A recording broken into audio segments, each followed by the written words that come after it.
النور ألبسنا حسنا وتيجانا والأنس والشحنا نورا وتبيانا في أرضنا بزغت شمس سنريهم آياتنا في الآفاق وفي أنفسهم حتى يتبين لهم أنه الحق أولم يكف بربك أنه على كل شيء شهيد.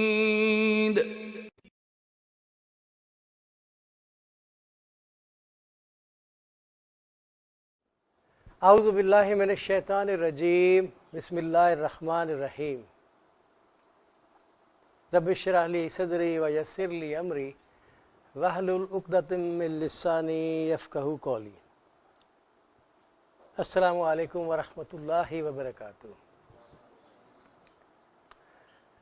سبجیکٹ پہلے کی طرح قرآن اینڈ سائنس جو آپ جانتے ہیں، اور جو ٹاپک آج چوز کیا گیا ہے وہ ہے conscious observation in the microscopic world.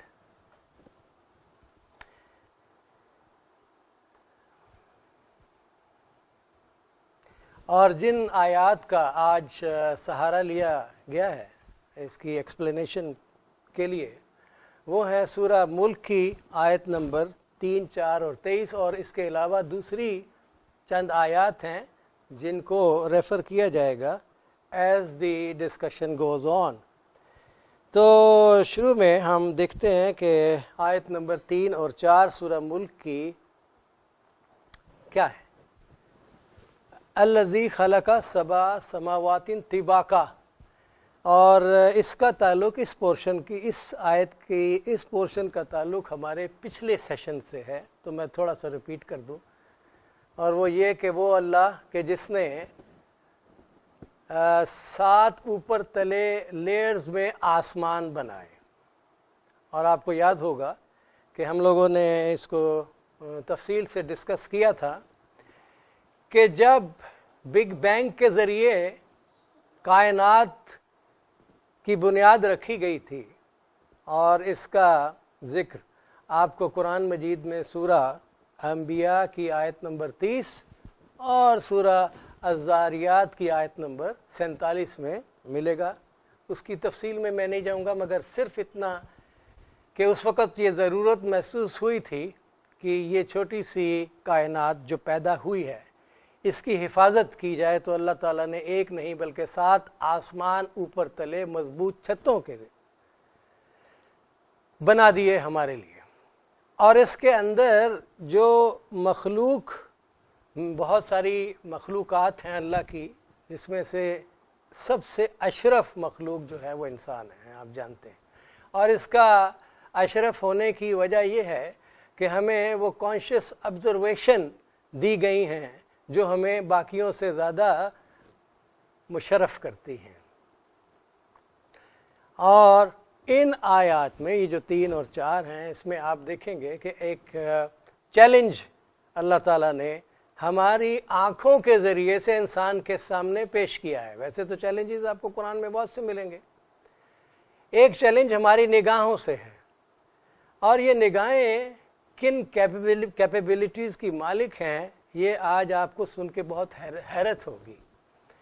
ہم سمجھتے ہیں کہ آنکھیں صرف پیسو آبزرویشن کرتی ہیں. جو نیوی میں ہمارے ساتھ JS وغیرہ ہیں، حضرات جانتے ہوں گے کہ پیسو اور سیمی ایکٹیو اور ایکٹیو آبزرویشن کیا ہوتی ہے. جسٹ آپ کے لیے، اس سے پہلے کہ ہم اس کی ترجمے بھی کی طرف بھی جائیے، پیسو اور ایکٹیو کا ذرا فرق دیکھ لیجئے تاکہ آپ کو اندازہ ہو کہ یہ آیت کتنی گہری ہے اپنے اندر.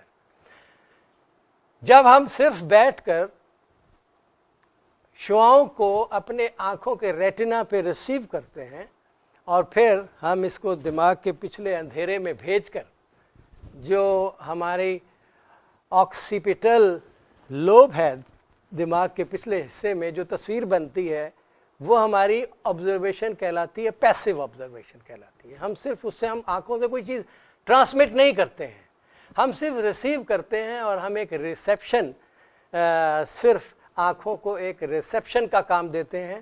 ایک تو ہے آنکھوں کا یہ کام نمبر 2. دوسرا کام یہ ہے کہ آنکھیں ٹرانسمٹ بھی کر سکتی ہیں.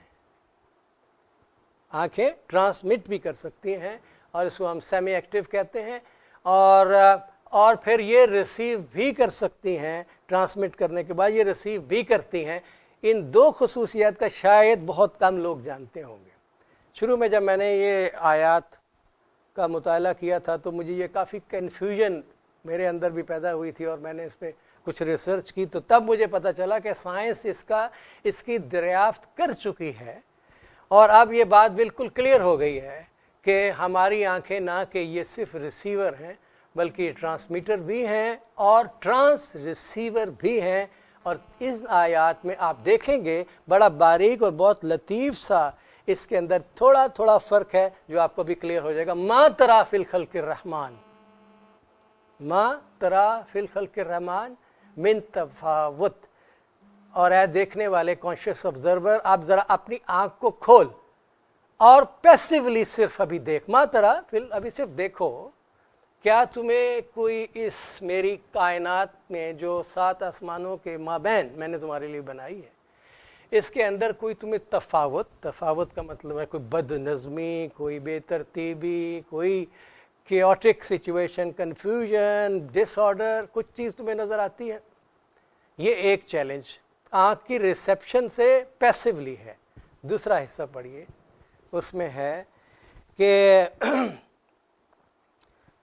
فرجع البصر، اب تم آنکھوں کو اوپر کی طرف پھینکو. فرجل بھیجو. اب یہ وہ دوسری ٹرانسمیشن شروع ہو رہی ہے جو آپ کی آنکھوں سے اب ایکٹیولی آپ اس کے آنکھوں سے بھیجیں گے ٹرانسمیشن. تو کیا فرجع البصر هل تری من فطور، تو کیا اب تم کوئی اس میں فطور دیکھتے ہو؟ یہ سیکنڈ پارٹ ہے ان آنکھوں کی ان کیپیبلٹیز کا جس میں یہ ذکر آ گیا. اور تیسرا اور آخری وہ یہ کہ ثم ارجع البصر، اب تم اپنی آنکھوں کو پھینکو ایک دفعہ دوبارہ میری ان 7 آسمانوں کے مابین جو میری خلقت ہے، جو کچھ بھی ہے اس میں ذرا اب ایکٹیو ہو جاؤ.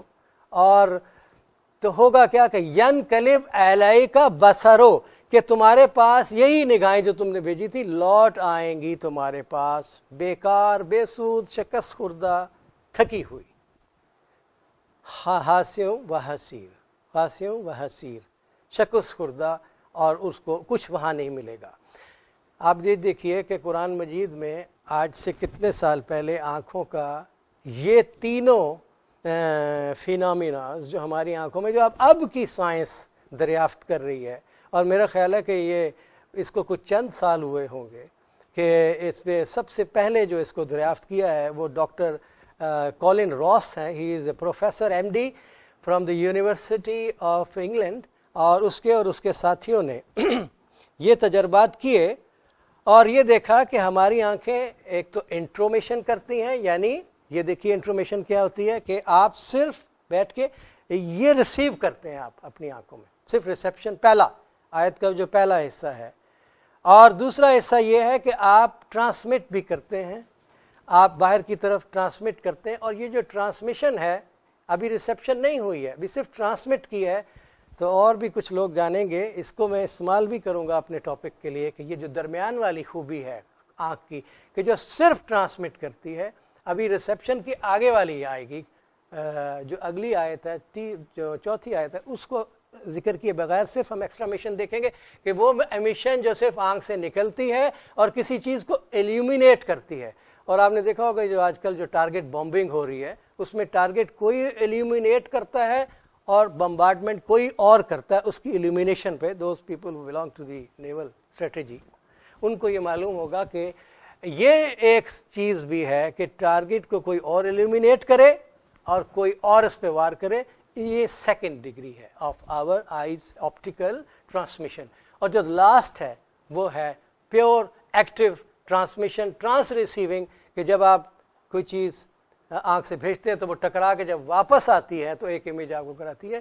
یہ ان ڈاکٹر کولن راس کو دیکھیے ود ہز اکوپمنٹ اور اس نے یہ ہمارے سامنے یہ ساری کیلکولیشنز پیش کی ہیں. ویب سائٹ پہ آپ جا کے دیکھ سکتے ہیں کہ کولن راس کی جو لیٹسٹ جو اس نے ریسرچ پیپر لکھا ہے لوگوں کے لیے. It's very very modern. ابھی آج کل کے زمانے میں یہ بحث چل رہی ہے کہ ہماری آنکھیں کیا کیا کچھ کر سکتی ہیں. قرآن مجید آپ کو پہلے بتا چکا ہے.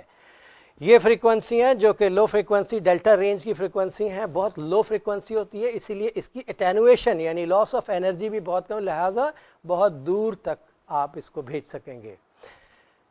اس میں جو چیز میں ایڈ کرنا چاہتا ہوں ان کی ہی تھیوری میں وہ یہ کہ اس کی سپیڈ کیا ہونی چاہیے. میرے خیال میں اس کی سپیڈ آف لائٹ سے زیادہ ہونی چاہیے, کیونکہ جن چیزوں کی ہم آبزرویشن بہت اوپر, مثال کے طور پہ ایک سٹار ہے جس کا فاصلہ یہاں سے 1000 لائٹ ایئرس ہے, تو اگر آج ہم اس کی ٹرانسمٹ کریں گے تو 1000 سال جب وہ وہاں سے لوٹ کے آئے گی, اگر وہ سپیڈ آف لائٹ پہ گئی تو آپ تو نہیں ہوں گے یہاں.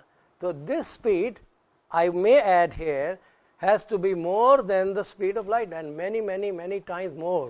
And if I may say, it can be instantaneous. The moment you throw your eye, it will return instantaneously, giving you all the information whatever there is. تو بہرحال یہ اس کو سمجھنے کے بعد ہم لوگ یہ دیکھنا چاہیں گے کہ اللہ کی کائنات جو ہے وہ کتنے حصوں میں ہے. وہ 2 حصوں میں ہے. ایک تو یہ ہے کہ ایک حصہ اس کا میکروسکوپک ہے, یعنی اوپر جب آپ دیکھتے ہیں, کیونکہ کانشیس آبزرویشن ہم نے کرنی ہے تو ہمیں چاہیے کہ ہم دونوں حصوں کو دیکھیں, اس کے میکروسکوپک حصے کو بھی دیکھیں جہاں سٹارز ہیں, گیلیکسیز ہیں, پلانٹس ہیں اور دوسری دور کی چیزیں ہیں, ٹیلیسکوپک چیزیں ہیں.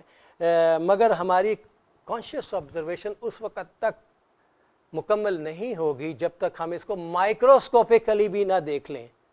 اور یہ چیلنج یاد رکھیے دوہرا ہے, میکرو کو بھی ہے اور مائکرو ورلڈ کو بھی ہے.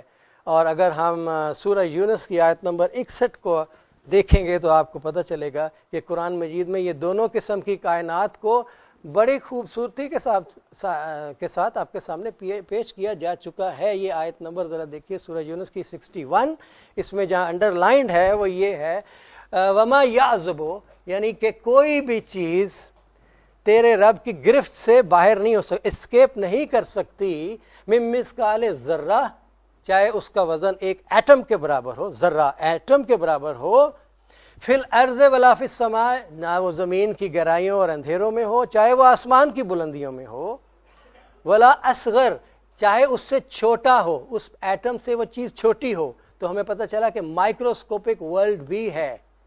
اور من ذالک ولا اکبر, اور اس سے اگر وہ بڑی بھی ہو جیسے کہ ٹیلیسکوپک ہے تو وہ بھی تیرے رب سے اسکیپ نہیں کر سکتی. یہاں تک سورہ یونس کی میرا ترجمہ یہ ظاہر کرنا تھا کہ اللہ کی جو کائنات ہے وہ ایٹم بھی ہے, ایٹم سے چھوٹی بھی ہے اور ایٹم سے بڑی بھی ہے. تو اب وہ سب کچھ آ گیا. اب ہم کانشیس آبزرویشن کو آگے لے کے جائیں گے اور یہ دیکھیں گے کہ یہ دونوں کائنات کیسی آپ کو نظر آئیں گی. اس کے لیے ایک چھوٹی سی فلم بھی ہے میرے پاس, میں آپ کو دکھاؤں گا. مگر فلم دکھانے سے پہلے آپ کو میں یہ باور کروانا چاہتا ہوں, ایک کتاب کا حوالہ دینا چاہتا ہوں جو ڈان لٹنسبرگ نے لکھی تھی, the universe and the atom. اس کتاب میں اس نے کہا کہ ہماری جو میکروسکوپک ورلڈ ہے, ٹیلیسکوپ جو باہر کی دنیا ہے, اور جو مائکروسکوپک دنیا ہے, اس میں آپس میں اس قدر زیادہ سملیرٹیز ہیں, اتنی زیادہ سملیرٹیز ہیں کہ ایسا لگتا ہے کہ کسی بنانے والے نے اپنے سگنیچرز جو ہیں وہ انڈینٹ کیے ہیں دونوں پہ. تو یہ ایک پروف ہے اللہ کے وحدانیت کا, ایک ہونے کا, کہ وہی ایک اللہ ہے کہ جس نے یہ بڑی دنیا بنائی, اور وہی اللہ ہے کہ جس نے اس ایٹم سب ایٹومک اینٹیٹیز بنائی اور اس کے اندر کے ماحول کو بنایا. یہ بھی ایک انڈائریکٹ ثبوت یہاں ہمیں مل جاتا ہے. اور اس نے کتاب میں بہت ساری سملیرٹیز گنوائی ہیں, جس میں سے ایک میں صرف ذکر کرنا چاہ رہا ہوں کہ اگر آپ فلورین کے ایٹم کو دیکھیں, یہ بالکل ایسے ہے جیسے ہمارا سولر سسٹم. فلورین کے ایٹم میں سینٹر میں جو نیوکلیس ہے اس کے گرد 9 الیکٹرانز گھومتے ہیں, اور ہمارے سورج کے گرد بھی 9 کرے, جس میں تیسرا کرہ ہماری بلو پلانٹ ارتھ ہے وہ بھی گھومتا ہے. بالکل ایسے ہی ہے یہ ماڈل جیسے فلورین کا وہ ایٹم. یہ سملیرٹی کے بعد ہم فلم دیکھیں گے 2 منٹ کی ہے. اس میں جو آپ نے غور کرنا ہے کہ ہم سب سے پہلے اوپر کو جائیں گے, ہزاروں لاکھوں کروڑوں اربوں میل دور اوپر چلے جائیں گے, پھر ہم واپس آئیں گے اور پھر ہم لاکھوں کروڑوں اربوں مائکرو میٹرز اندر چلے جائیں گے میٹر کے, اور یہ دیکھنے کی کوشش کیجئے گا کیا آپ کو اس کے درمیان کچھ سملیرٹی نظر آئی. فلم دیکھتے ہیں. تبارك الذي بيده الملك وهو على كل شيء قدير الذي خلق الموت والحياة ليبلوكم أيكم أحسن عملا وهو العزيز الغفور الذي خلق 7 سماوات طباقا ما ترى في خلق الرحمن من تفاوت فارجع البصر هل ترى من فطور ثم ارجع البصر كرتين ينقلب إليك البصر خاسئا وهو حسير ولقد زينا السماء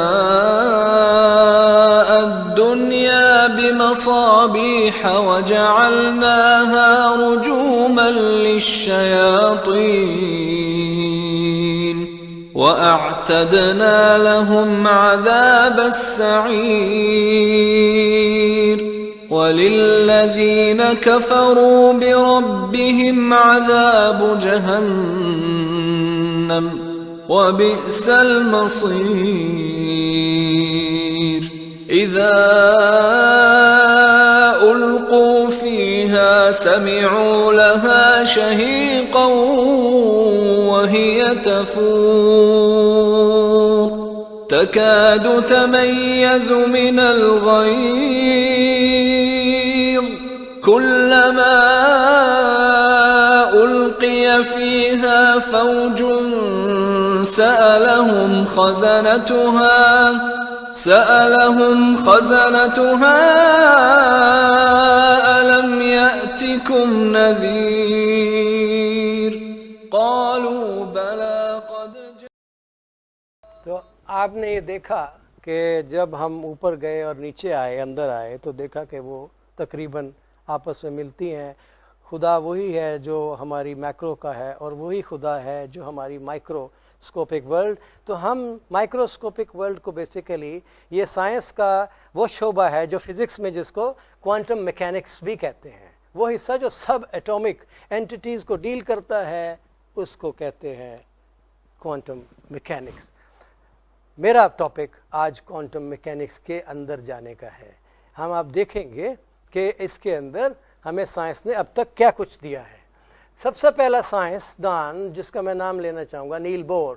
1920 میں اس شخص نے ایک سب سے پہلی ایٹامک تھیوری فلوٹ کی تھی. اس ایٹامک تھیوری میں اس نے کہا کہ ایک ایٹم ہے, اس کے اندر ایک نیوکلیس ہوتا ہے اور اس کے گرد الیکٹران گھومتے ہیں. اس نے 3 اینٹیٹیز کا نام لیا, نیوٹرون, پروٹون, الیکٹران, کیونکہ اس وقت آج سے 100 سال پہلے تقریباً اس کے پاس ایسے آلات نہیں تھے کہ وہ دوسرے اینٹیٹیز کو دیکھ سکتا جس کے اندر فرمیون, بوزون, ہائیڈرون, لیپٹرون اور بیسیوں اب تو نکل چکے ہیں. جو سرن ہماری نیوکلیئر لیب ہے ان جنیو سوئٹزرلینڈ میں, اس میں یہ اب کلیئرلی ان کی میجرمنٹس, ان کی ویٹس, ایوری تھنگ, ان کا مومنٹم, سب کچھ اب معلوم ہے کہ ہر اینٹیٹی, ہر ذرے کا جو ذرے سے چھوٹے ہیں ان کے کیا وزن ہیں, ان کی کیا سپیڈز وغیرہ ہیں. بہرحال اس نے جو چیز فلوٹ کی تھی وہ یہ تھی اس نے جو اب جو میں جس کی طرف آپ کی توجہ چاہتا ہوں وہ یہ ہے کہ اس نے یہ کہا کہ جو بھی اینٹیٹیز ہیں, چاہے وہ الیکٹرون ہو, بوزون ہو, فوٹون ہو, کوئی چیز بھی ہو, فرض کر لیتے ہیں ہمیں الیکٹران کو لے لیتے ہیں آسانی کے لیے. ایک الیکٹران کو لیجئے, الیکٹران کے 2 چہرے ہیں. اس نے کہا الیکٹران کے دوہرے چہرے ہیں. یہ پیئر آف نیچرز لے کے پیدا ہوتا ہے. اور آپ کو پتہ ہے کہ اللہ تعالیٰ نے جوڑوں کا ذکر بہت کیا ہے, اور آپ کو یاد ہوگا پچھلے سیشن میں ہم نے دیکھا تھا میٹر اور اینٹی میٹر, وہ پہلا جوڑا تھا جو بگ بینگ اور دنیا کے کائنات بنانے کے فوراً بعد ہی پیدا ہو گیا تھا, وہ میٹر اور اینٹی میٹر تھا. اور یہ دوسرا وہ جوڑا ہے جو ہر الیکٹران اپنے اندر لے کر پیدا ہوتا ہے, دو چہرے. ایک طرف سے دیکھیں گے تو وہ پارٹیکل نظر آئے گا, اس کے دوسری طرف سے دیکھیں گے تو آپ کو ویو نظر آئے گا. پارٹیکل اور ویو یہ دو چہرے ہیں جو ایک بیک وقت ایک بھی اینٹی میں, ایک کوئی اینٹی ہو اس میں ہوتا ہے. تو یہ دوہرا چہرہ, اس کو آئنسٹائن نے ذرا ریفیوٹ کیا تھا. میں آپ کو بتاؤں گا کیوں اور کیسے. پارٹیکل چہرہ اور ویو چہرے کو سمجھنے کے لیے اس ڈبل سلٹ ایکسپیریمنٹ کو ذرا غور سے دیکھیے اس وقت. اب میں آپ کی توجہ, this is a difficult concept but I will try and make it little easy.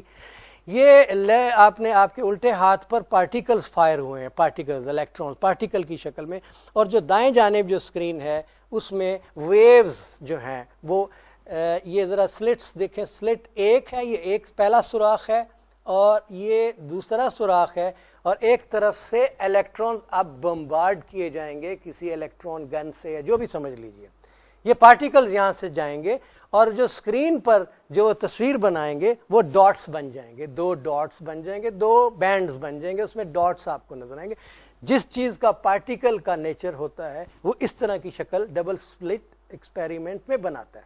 دوسری طرف چلے جائیے, ویو جب ٹکراتی ہیں تو آپس میں ان دو سلٹس کو, وہی دو سلٹس ہیں, یہ دیکھیے ایک سلٹ یہ ہے اور ایک سلٹ یہ ہے, جب اس سے گزر کے وہ جب آگے نکلتی ہیں اسکرین کی طرف تو آپس میں انٹرفیئر کرتی ہیں اور کہیں بینڈز بناتی ہیں پیچھے کی طرف. اسکرین پہ آپ دیکھیں گے bands.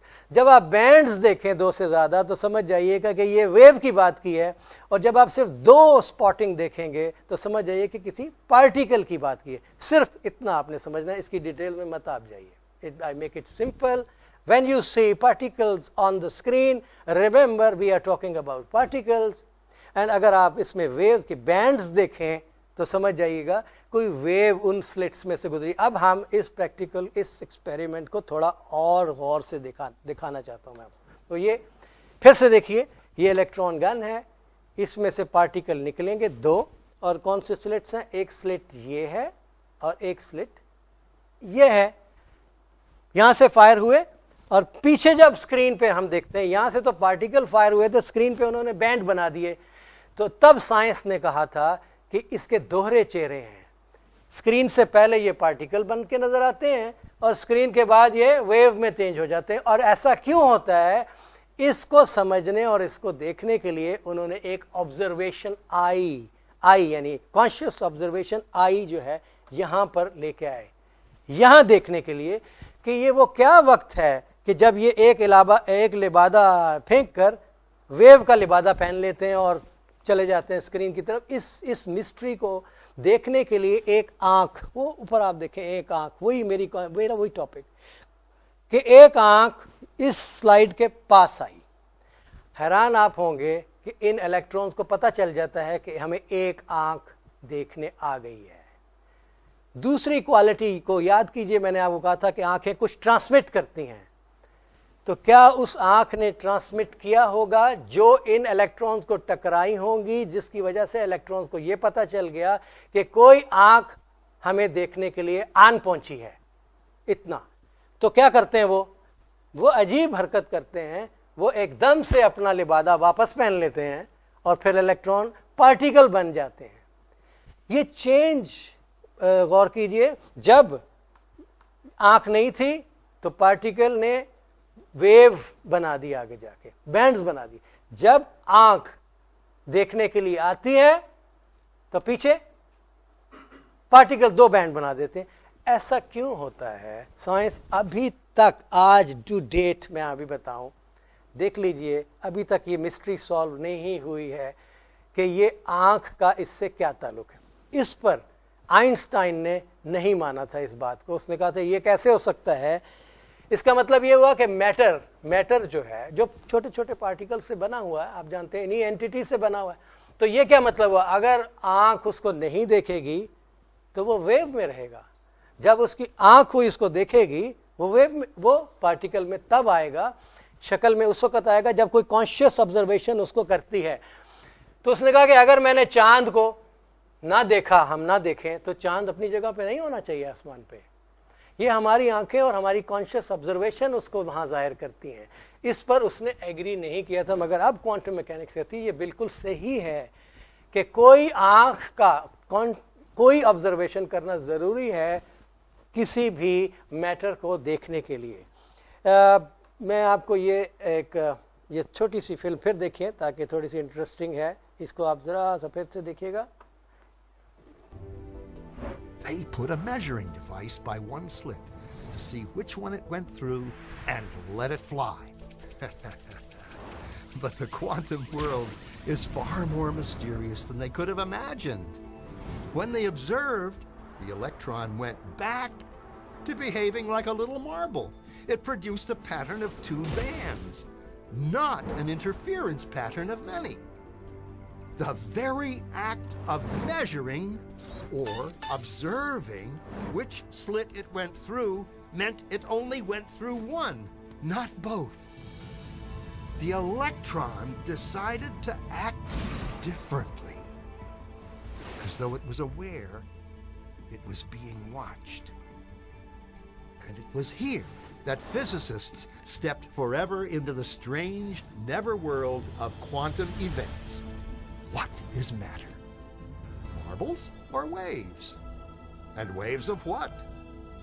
And what does an observer have to do with any of this?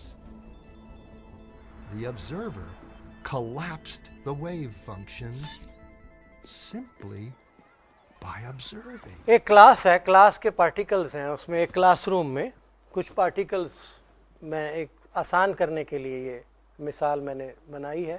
وہ یہ کہ ایک کلاس ہے، اس میں ایک ٹیچر جب تک کھڑا رہتا ہے تو جو بچے جو پارٹیکلز ہیں وہ اپنی جگہ پہ قائم رہتے ہیں جب تک وہ اس کی ایک آبزرویشن آئی جو ہے وہ موجود رہتی ہے. تو آبزرویشن جو ہے اس کو پارٹیکلز نیچر میں رکھتی ہے.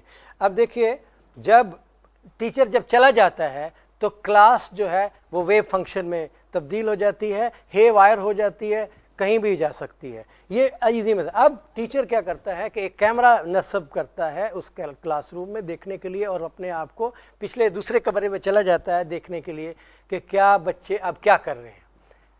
اور جب وہ ایسا کرتا ہے تو یہ کلاس جو اس کنڈیشن میں تھی، اور جب کیمرہ کی آنکھ اس کو دیکھتی ہے جس کے پیچھے ٹیچر ہے، تو ایک دم ان کو پتہ چل جاتا ہے کہ ہمیں کوئی آنکھ دیکھ رہی ہے، اور وہ دوبارہ سے اپنے پارٹیکل نیچر میں آ جاتے ہیں. It's a scientific fact now. تو سوال یہ پیدا ہوتا ہے یہاں پر کہ اگر ہم نہ دیکھیں کسی چیز کو، اب دیکھیے کہ سمندروں کے اندر تو بہت سی مخلوق ہے، وہاں کون دیکھ رہا ہے اس کو؟ کالے پتھروں کے اندر بہت سارے مائکروبس ہیں، ان کو کون دیکھ رہا ہے؟ تو اگر ہم نہیں دیکھیں گے تو وہاں نہیں ہوں گے کیا؟ اس کا جو جواب ہے، ایک تو اس نے آئنسٹائن نے یہ دیا کہ مجھے سب سے عجیب و غریب سٹیٹمنٹ وہ لگتی ہے جو لوگ کہتے ہیں کہ ہم دنیا کو سمجھ گئے. اصل میں the most incomprehensible thing about the world is that it is comprehensible, یعنی کہ لوگ یہ غلط کہتے ہیں کہ دنیا اس سے بہت زیادہ ناقابل فہم ہے، اتنی آسانی سے انسانوں کو سمجھ میں نہیں آئے گی. مگر اگر اب آپ اس آیت کو دوبارہ دیکھیں سورہ یونس کی، تو آپ کو ایک لفظ اس میں نظر آئے گا. وہ یہ تھا، وہ لفظ دراصل یہ وہ اللہ کی آنکھ ہے جو ہر وقت ہر چیز کو دیکھ رہی ہے. اور یہ اللہ کے دیکھنے کا وہ عمل ہے، اصل میں وہ کاسمک آئی ہے جس سے ہر میٹر کو اس کی حقیقت مل جاتی ہے، ہم اور آپ دیکھیں یا نہ دیکھیں. اللہ کی آنکھ اس کو دیکھ رہی ہوتی ہے. اب جو کچھ بھی تم کرتے ہو، یہ اس کا ترجمہ پڑھ لیجئے، وَمَا تَكُونُ فِي شَأْنٍ، جس شان میں بھی ہوتے ہو، قرآن میں سے جو کچھ بھی تم پڑھتے ہو یا جو کوئی بھی عمل تم اس دنیا میں کرتے ہو، وہ اس کو ایک شہود، اللہ کی ایک آنکھ اس کو ہر وقت دیکھ رہی ہوتی ہے. نہ صرف اس کو، بلکہ وہ جو ذرہ ہے وہ چھوٹا ہو ایٹم سے یا بڑا ہو، اس سے اس کو ایک آنکھ ہر وقت آبزرو کرتی رہتی ہے، اور یہی وجہ ہے کہ آپ کو چیزیں دنیا میں ہر وقت اپنے صحیح مقام پر نظر آتی ہیں۔ کچھ سوالات فوڈ فار تھاٹ میں آپ کے سامنے چھوڑ کر آگے چلتا ہوں، اور وہ ذرا غور کیجئے کہ ہماری آنکھوں سے جو ٹرانسمیشنز نکلتی ہیں وہ اس کے تجربات آپ نے اپنی زندگی میں کیے ہوں گے۔ کبھی کسی محفل میں جائیں اور آپ کے بہت سارے لوگ ہوں، انجانے لوگ بھی ہوں، مگر کچھ لوگ آپ کو گھور کے جیسے ہی آپ دیکھنے کی کوشش کریں گے، آپ محسوس کریں گے کہ آپ کو کوئی آنکھیں دیکھ رہی ہیں، اور اس کی وجہ یہ ہے کہ لوگوں کی آنکھیں ٹرانسمٹ کر رہی ہوتی ہیں اس وقت وہ آبزرویشن لینے کی جو آپ ان کی طرف دیکھے بغیر محسوس کر سکتے ہیں۔ اور دوسری چیز یہ بھی دیکھیے کہ آپ کے نبی نے جو آپ کو دعا بتائی ہے لوگوں کی نظروں سے بچنے کے لیے، جو نظر بد ہیں، جو ایول آئیز ہیں، اگر آنکھوں سے کچھ نکلے گا نہیں تو اس کو شیلڈ کرنے کی کیا ضرورت ہے؟ یہ وہ نگاہیں ہیں سائنٹیفکلی جو میں یہ کہوں کہ آپ کے نبی نے آپ کو دعا بتا کر شیلڈ، اس کی حفاظت کے لیے وہ دعا بھی بتا دی ہے۔ اور آپ کو یاد ہوگا قرآن مجید میں بھی واقعات کئی دفعہ ریپیٹ ہو چکا ہے کہ فرعون کے زمانے میں جادوگروں نے جو رسیاں پھینکی تھیں، وہ لوگوں کی نگاہوں پر انہوں نے کیا عمل کیا تھا کہ ان کو وہ رسیاں ہلتی ہوئی سانپوں کی طرح ویو فنکشن نظر آیا ہوگا۔ ہو سکتا ہے کہ اس نے ان کی آنکھوں کو انکیپسولیٹ کر دیا ہو اور میٹر کی وہ دوسری فارم دیکھ رہے ہوں۔ یہ بھی ایک فوڈ فار تھاٹ ہے، اس پہ سوچئے۔ ہم اس کو آگے بڑھاتے ہیں۔ آیت نمبر 23 جو ہماری دوسرا پارٹ ہے وہ 23 ہے۔ آیت نمبر 23 کو دیکھنے سے پہلے ہم سورہ حج کی آیت نمبر 46 کو دیکھنا چاہیں گے تاکہ ہمیں یہ پتہ چل جائے کہ کانشیس آبزرویشن جو کرتے ہیں اللہ تعالیٰ نے ہمیں کون کون سے ٹولز دے رکھے ہیں۔ ایک تو آنکھیں آپ دیکھ چکے ہیں، اس کے علاوہ بھی کچھ چیزیں، وہ یہ کہ تم افلم یسیرو فی الارض، کہ تم اس دنیا میں چلے پھرے نہیں ہو کہ تمہارے وہ دل ہوتے جو عقل سے کام لیتے، وہ دل ہوتے جو عقل سے کام لیتے، وہ تمہارے کان ہوتے جو سننے سماعت سے کام لیتے، یعنی کہ تمہاری پھر وہ آنکھیں ہوتی جو تمہاری بینائی سے دیکھتی ہے۔ دراصل تمہارے آنکھیں اندھی نہیں ہو جاتی مگر وہ دل اندھے ہو جاتے ہیں جو سینوں کے پیچھے ہیں۔ تو اس سے ہمیں پتہ چلا کہ ہماری جو کانشیس آبزرویشن ہے وہ 4 آرگن سے ہوتی ہے، ہارٹ، برین، آئیز اور ایئرز، یعنی دل، دماغ، آنکھیں اور کان۔ آنکھوں کا آپ سن چکے ہیں۔ ہارٹ کی طرف میں 1 منٹ لوں گا۔ اب آپ دیکھیے سورہ کی الملک کی آیت نمبر 23، اس میں یہ فرمایا قُلْ هُوَ الَّذِي أَنشَأَكُمْ، تمہیں پیدا کیا ماؤں کے پیٹ میں بنایا، وَجَعَلَ لَكُمْ السَّمْعَ، تمہیں سننے والا بنایا، وَالْأَبْصَرَ، اور تمہیں دیکھنے والا بنایا۔ اب یہ سننے والا اور دیکھنے والا، یہ اللہ تعالیٰ نے جو آپ کو یہ آرڈر آف جو دیا ہے، آرڈر آف سیکوینس، تو سائنس نے یہ پروو کیا ہے کہ جو بچہ ماں کی پیٹ میں ہے وہ سب سے پہلے 24ویں ہفتے میں سنتا ہے، اور اس کے 2 ہفتے کے بعد وہ دیکھتا ہے۔ تو آپ، اور اس لیے جتنی بھی آیات قرآن مجید میں آئی ہیں وہ میں نے یہاں لیبل کی ہیں، وہ آپ دیکھ لیجئے، اس میں سب سے پہلے سننے کا اور بعد میں دیکھنے کا عمل کا ذکر ہے، جس سے پتہ چلتا ہے کہ اللہ تعالیٰ کو معلوم تھا کہ میں نے انسان کو سب سے پہلے کیا دیا ہے اور اس کے بعد کیا دیا ہے۔ مگر لوگ آپ کو ایک آخری لال میں نے کوٹ کی ہے، 18ویں سورت ہے 26واں، جس کے اندر یہ آرڈر پلٹ دیا گیا ہے۔ اس کے اندر سننے کا عمل پہلے اور دیکھنے کا عمل کیا ہے۔ تو کوئی اعتراض کر سکتا ہے کہ آپ نے جو یہ کہا کہ یہ جو 15 آیات ہیں اس میں ہمیشہ سے یہ ایسے آ رہا ہے، تو دراصل یہ اس میں تو الٹا ہو گیا۔ تو اس کی وجہ یہ ہے کہ اگر آپ اس آیت کو غور سے دیکھیں گے تو یہ آیت اللہ کے دیکھنے اور سننے کی ہے، آپ کے سننے اور دیکھنے کی نہیں ہے۔ جو ہیومنز کا ہے وہ پہلے سننا اور بعد میں دیکھنا ہے، یہ اللہ کا سننا اور دیکھنا ہے۔ وہ ابصر بھی ہے، وہ اسمع بھی ہے، وہ دیکھتا بھی ہے، وہ سنتا بھی ہے۔ اس لیے یہ آرڈر جو ہے وہ اللہ نے اپنے لیے چینج کیا ہے، آپ کے لیے نہیں۔ ہارٹ کیا ہے؟ کیا ہارٹ ایسا آرگن ہے جو 1500 گیلن ہر روز پمپ کرتا ہے؟ کیا وہ ہارٹ ہے جو 120/80 آپ کے اندر پریشر مینٹین کرتا ہے؟ یا ہارٹ وہ ہے جو آپ کو 60 سے 70 پلس ریٹ دیتا ہے، یا اس سے زیادہ آگے چیز ہے؟ قرآن ہمیں کہتا ہے کہ نہیں، یہ تو قلب ہے، افیدہ تو نہیں ہے۔ فواد جو ہے اللہ تعالیٰ نے قلب کا بھی ذکر کیا اور افیدہ کا بھی ذکر کیا، دونوں سے مراد ہارٹ ہے، مگر جو سننے سمجھنے عقل سے کام والے دل ہوتے ہیں ان کو اللہ تعالیٰ افیدہ کہتا ہے، کیونکہ اس میں قوت افیدہ آ چکی ہوتی ہے، وہ دل اب بڑھ کے افیدہ بن جاتے ہیں۔ اور وہ دراصل کوشچن یہاں ایک پیدا ہوتا ہے کہ then who is the mastermind of your body, who is the mastermind of the body? تو اس کا جو آج کل آپ ویب پہ بھی جائیں گے تو آپ کو وہاں پر ملے گا کہ ماسٹر کون ہے۔ Master, heart is the master and mind is the servant. Heart اصل میں وہ کمانڈ ہے اور جو ہمارا برین ہے وہ اس کا سرونٹ ہے، وہ ہے اس کا نرو سینٹر ہے جو صرف اس کو اپنی آنکھوں سے، اپنی کانوں سے اور دوسری انفارمیشن پرووائڈ کرتا ہے، اور ڈیسیژن میکنگ کون کرتا ہے؟ ہارٹ کرتا ہے۔ Heart is the master mind, heart is the command centre of the body. اور جیسے کہ آپ نے دیکھا ہوگا کہ ایک آپ نے شپس میں بھی دیکھا ہوگا CIC ہوتا ہے، ایک نرو سینٹر ہے جہاں ساری انفارمیشن ریڈار، سونار، ESM کی آ رہی ہوتی ہیں، مگر ڈیسیژن کمانڈ لیتی ہے۔ تو کمانڈ جو ہے وہ دل ہے انسانوں کا۔ اللہ تعالیٰ نے دل کو اسی لیے فضیلت دی ہے اوور برین۔ مگر ہم برین کو بھی دیکھنا چاہیں گے آخر میں، بالکل وہ یہ برین جو ہے، برین کیا ہے؟ برین جو ہے وہ 1700 گرام وزنی ایک پلپلا سیمی سالڈ میٹر ہے جو ہماری اسکل کے اندر رکھا ہوا ہے، جس کو اگر یہ 1.25 کلو وزنی برین ہوتا تو ہمارا سر بہت بھاری ہوتا۔ تو اللہ تعالیٰ نے اس کے اندر ایک لکوڈ کا بندوبست کیا جسے CSF کہتے ہیں، سیریبرل اسپائنل فلوئڈ، اور یہ فلوئڈ ہر وقت اس کے اندر ارد گرد پھرتا ہے، اس کو 3 چیزیں دیتا ہے، اس کو فلوٹ کر کے رکھتا ہے، اور ہمارے برین کا وزن صرف 50 گرام رہ جاتا ہے، 1700 سے کم ہو کے۔ اور اس کے یہ جو کام ہے، اس کو پھر دوسرا یہ ہے کہ اس کے اندر جو جو انرجیز اس کے اندر الیکٹریکل سگنلز اور جو کیمیکل سگنلز ہیں آپس میں گزرنے کے بھی کام آتا ہے، اور اس کو ٹھنڈا بھی کرتا ہے۔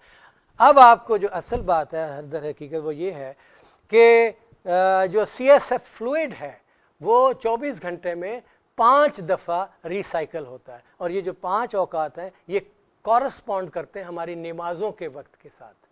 دس از ویری اسٹرینج۔ یہ نمازیں جو ہماری فجر، ظہر، عصر، مغرب و عشاء پہ ہوتی ہیں، اسی ٹائمنگ سے یہ جو دماغ کا جو CSF ہے یہ ریسائیکل ہوتا ہے ان 5۔ رات کو کم ہوتا ہے کیونکہ دماغ کم کام کرتا ہے، دن کو زیادہ کام کرتا ہے، اس لیے ریسائیکلنگ زیادہ دفعہ ہوتی ہے، اور یہ 500 ml CSF ہر دماغ کے پیچھے رکھا ہوتا ہے۔ اب جب ہم وضو کر کے اور اچھا مسا کرتے ہیں، گیلا کر کے سر کو پیچھے سے پیچھے کرتے ہیں، تو ہم اصل میں CSF کو ٹھنڈا کرتے ہیں، اس فلوئڈ کو ہم ٹھنڈا کرتے ہیں۔ اور جب ہم زمین پہ پیشانی ٹیکتے ہیں تو ہم وہ گریوٹی سے، جب اسپائنل سے جب سر نیچے جاتا ہے تو گریوٹی سے یہ جو فلوئڈ ہے یہ سرکولیٹ ہونے میں اس کو آسانی ہوتی ہے، اور یہ تیزی سے سرکولیٹ کر کے آپ کو دماغ آپ کا ہلکا کرتا ہے۔ پونسٹون، پینیڈول یہ جو نکلے ہوئے ہیں یہ کوئی علاج نہیں ہے۔ اچھا وضو کر کے، اچھا مسا کر کے 2 رکعت نماز پڑھیے اور اللہ سے شکر ادا کیجیے، اٹھیں گے تو آپ کا دماغ کا جو سر کا بھاری پن ہے وہ دور ہو چکا ہوگا۔ دس از گارنٹیڈ۔ برین میں ایک پارٹ ہے، میں ایک پارٹ کا ذکر کرتے ہوئے اس کو ختم کروں گا اپنے اس گفتگو کو۔ جو پارٹ کا ہمارے دماغ کا جو فرنٹل پارٹ ہے یہ قابل ذکر ہے، یہ سب سے بڑا لوب ہے، فرنٹل لوب ہے، یہ نیلے رنگ میں آپ دیکھ رہے ہیں۔ اس کے 2 حصے ہیں، ساتھ ساتھ رکھے ہوتے ہیں، ایک غلط ڈیسیژن دیتا رہتا ہے اور ایک اس کو ٹھیک کرتا رہتا ہے۔ نفس الامارہ کا آپ نے سنا ہوگا، نفس اور لوامہ کا آپ نے سنا ہوگا۔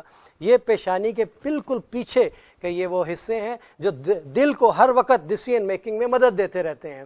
جب انسان اس روز جب کھڑا کیا جائے گا، یا تو پیشانی چمکدار ہوگی، روشنی نکل رہی ہوگی، آپ جانتے ہیں قرآن مجید میں، اور یا پھر اس کا انجام سورہ الگ کی اس آیت کے مطابق کلا لئن لم ینتہی، پھر ہم اس کو پکڑ لیں گے، کہاں سے؟ ننلصفہا، کھینچیں گے اس کی بن ناسیہ، اس کی پیشانی سے ہم اس کو پکڑ کے گھسیٹیں گے۔ کون سی ناسیہ؟ ناسیۃ کاذبۃ خاطیہ، خطا کار، جھوٹ بولوانے والی پیشانی۔ وما علینا الا البلاغ المبین۔